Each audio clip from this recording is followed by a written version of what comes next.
Okay, Carcass Crawler is the official Old School Essentials zine. I have issue 2 here in front of me, which includes phase elves and wood elves, so some new elves for your game, town services, hiring retainers, and quick equipment rules and options to add to your game, a very awesome snake cult dungeon and bestiary that we're going to dig into, and then also rules for energy weapons. So essentially, if you want to put Jedi in your D&D game, you've got the options for it here.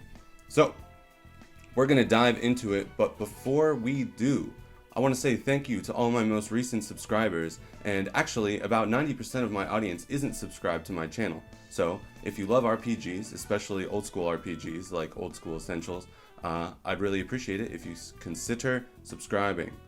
Now that we have that out of the way, let's get right into it. Okay, so of course one of the highlights of any Old School Essentials product is the awesome art here. And as you can see, we have a party of D&D adventurers using lightsabers and laser guns to blast a mummy through the chest. And then once again, we just go over what we talked about before we open it up. Welcome to issue 2 of Carcass Crawler, the official Old School Essentials zine. Each issue of Carcass Crawler is packed with material for your games, including new characters, classes, and races. Okay, so getting right into it, we have the phase elf and the wood elf. This basically just explains that in the, more Tolkien flavors of D&D, there could only be maybe a few races of elves, like high elves and wood elves, but there's always room for more, right?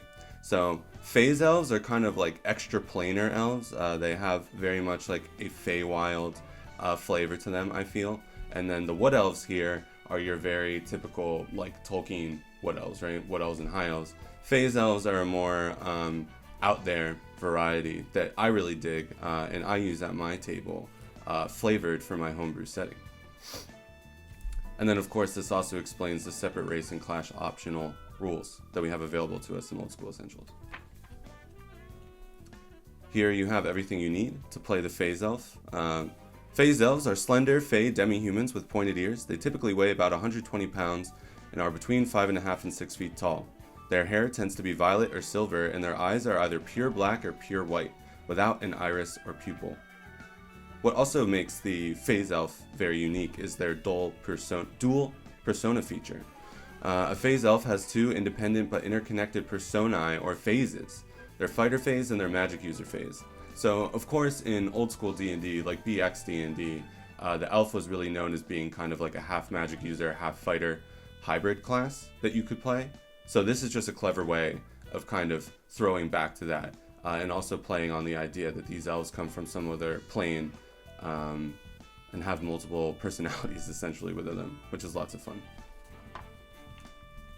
Wood elves, like we talked about before, wood elves are more of your typical like outdoorsy, rangery, druid kind of elf that you would expect. They have access to some divine magic, like more druidic in nature, as we said. They have the ability to detect secret doors. They have 2 in 6 chance for foraging and hunting, and when hunting, there's a 5 in 6 chance. So sorry, I guess for foraging there's a 2 in 6 chance, and then when you find prey when hunting, you have a 5 in 6 chance. My players enjoy the very simple kind of 2d6 chance hunting and foraging mechanics in our games of Old School Essentials. So if you have a player that's really into that sort of thing, the wood elf would be a great option for them. And then they have immunity to ghoul paralysis, because we all know that that's going to come in handy a lot. And then another thing about Old School Essentials that I really enjoy is that when characters reach higher levels, like 9th level, they form a stronghold, right? Or at least the wood elves do. And if you've seen the D&D movie, Honor Among Thieves, the Emerald Enclave is featured there. And that's very much what this is all about.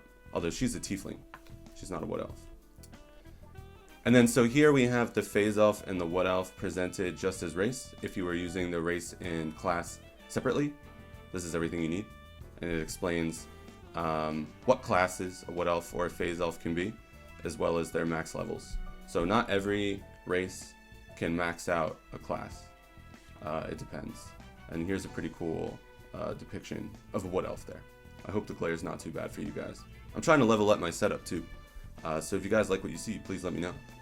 Okay, and here we have the town services rules that I've really enjoyed using in my game as well. This, in very typical Gavin fashion, everything is laid out so simply, explained so succinctly and so well. Other RPGs, man, the rules for doing these types of encounters are so dense and over the top.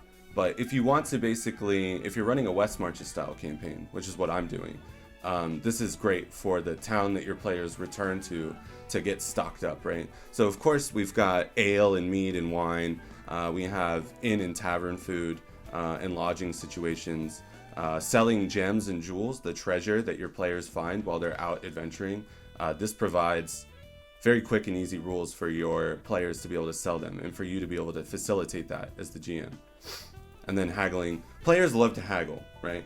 I mean, every single player that's ever played D&D, when they try to buy or sell an item, they're never going to take the original offer without at least trying to haggle. And in OSE, we use 2d6, of course, and you just roll on this table. And that's been a lot of fun. We have engaged with that at my table. Hiring retainers.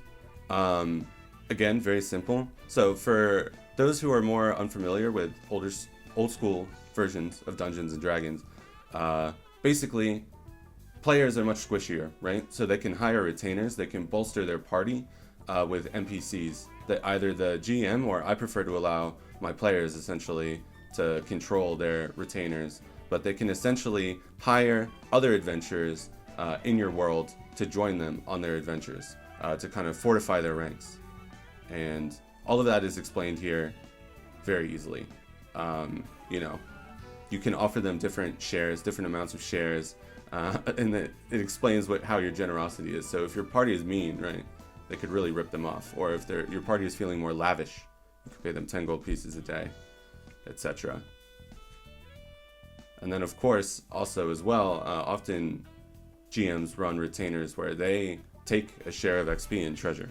So that's something to keep in mind as well. And then we have the quick equipment options here.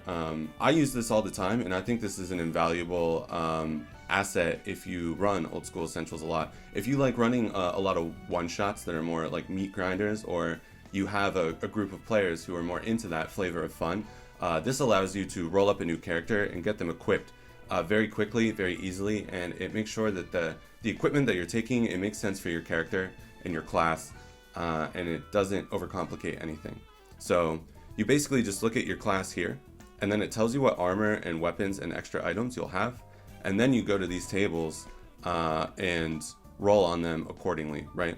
So a barbarian, it says their armor is 1d4. So you go to the armor table, and then that means you roll 1d4. So a barbarian can have leather plus shield, chainmail, or chainmail plus shield. But they can't have plate mail, or plate mail and shield, right? So it works that way. So basically you just look there, then you roll on these tables and randomize your equipment.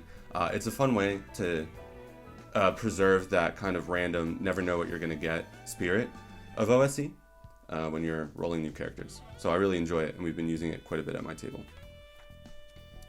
Okay, so now we're getting into the snake cult monsters. So Gavin designed a very cool dungeon that we're going to get into in a second. It works really well as a one-shot. I ran it that way, or you could just plug it into your campaign fairly simply.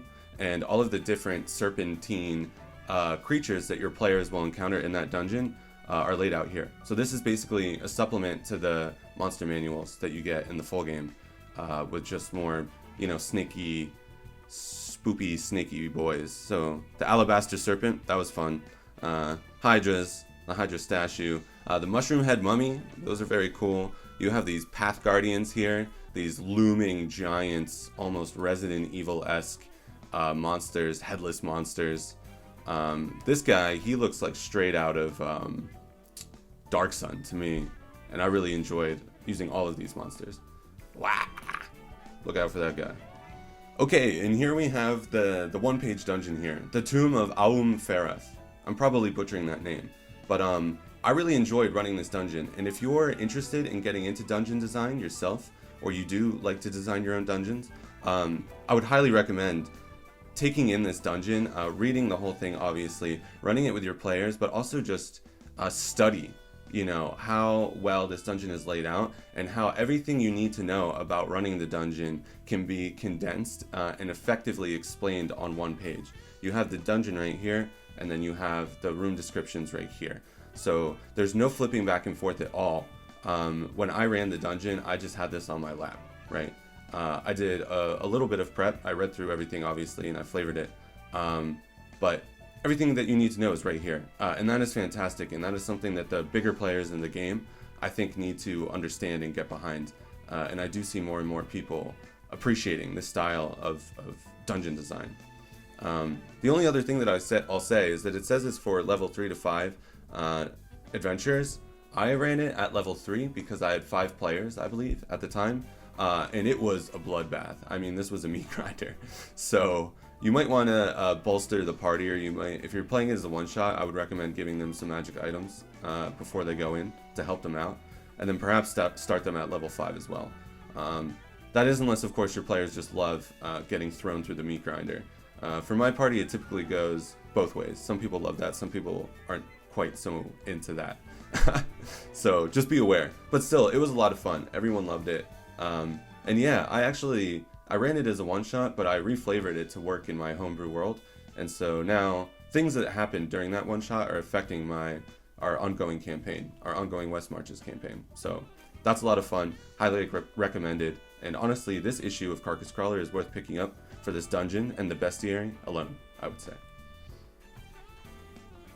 And then finally, we're moving into energy weapons here. So yeah, I mean, essentially what this says is this article presents rules for introducing futuristic energy weapons such as those featured in popular science fiction into your old school Essentials games. So yeah, I mean, basically, if you want to run like a Star Wars D&D game, this is great for you. This is perfect. Or if you know, some DMs, some GMs, some players like having sci-fi elements thrown into their more typical fantasy D&D, and this works perfectly well for that as well. I have played around with these weapons in my own game, and it's been fun. I have narrative reasons why they work, and it's not just, in my game, they're not literally lightsabers. They're reflavored to work in the game. And of course, also, if you enjoy using firearms and the rules that were laid out for using firearms in issue 1 of Carcass Crawler, you can check out my review actually up there if you click that button. You can reflavor the energy guns as well to work as like flintlock firearms, and just reflavor it that way, and it gives you more options. And then here we have additional equipment, again, which is more like centered around the firearms and things here, encumbrance, all of that. And then also, of course, you could have an energy weapon technician in your game to help your players maintain their sci-fi weaponry, which is the same exact thing basically as the gunsmith from Carcass Crawler 1. So don't be afraid to reflavor things, because Gavin does as well. There's nothing wrong with that. That's what these games are all about.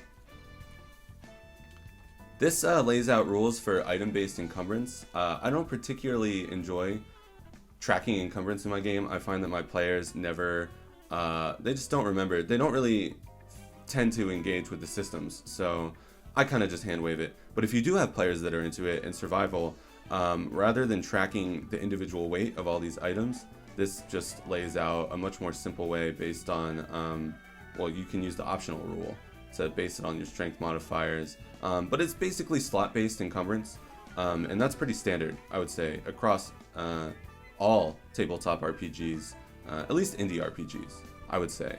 Most use slot-based encumbrance. So if you want to use that with OSE and you weren't using some system from some other game, now you have it here, written out by Gavin.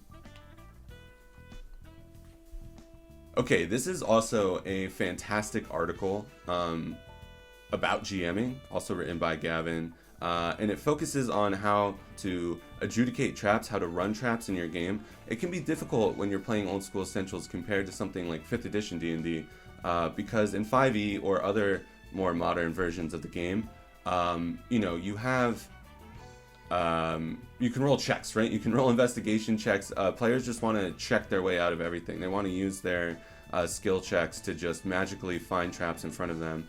And obviously it doesn't work that way in more old school versions of the game. So I won't get into the nitty gritty of the article here, but it does explain how you as the GM have a responsibility to narrate your player's surroundings as deeply as possible, but also encourage your players to be as detailed as possible when describing their investigations and describing how they're moving through the dungeon. That is what Old School Essentials and OSR RPGs are really all about, I think, are focusing on the player's wits. But that can be hard to translate. You know, we talk about that a lot, but also when we're sitting down at the table playing this game, as we should be, it's not always so simple. And this article was really useful to me, and I enjoy GM theory and RPG theory in general. So if you do too, I would highly recommend checking it out. And of course, we have the OGL that is thankfully preserved. Thanks, WotC, for that. And yeah, guys, that's it. So I hope you enjoyed this review, this quick look at Carcass Crawler issue 2. If you enjoy RPGs and you enjoy my content, I would really appreciate subscribing. Once again, thank you to all the new subscribers. Let's continue having fun together. And until next time, venture forth.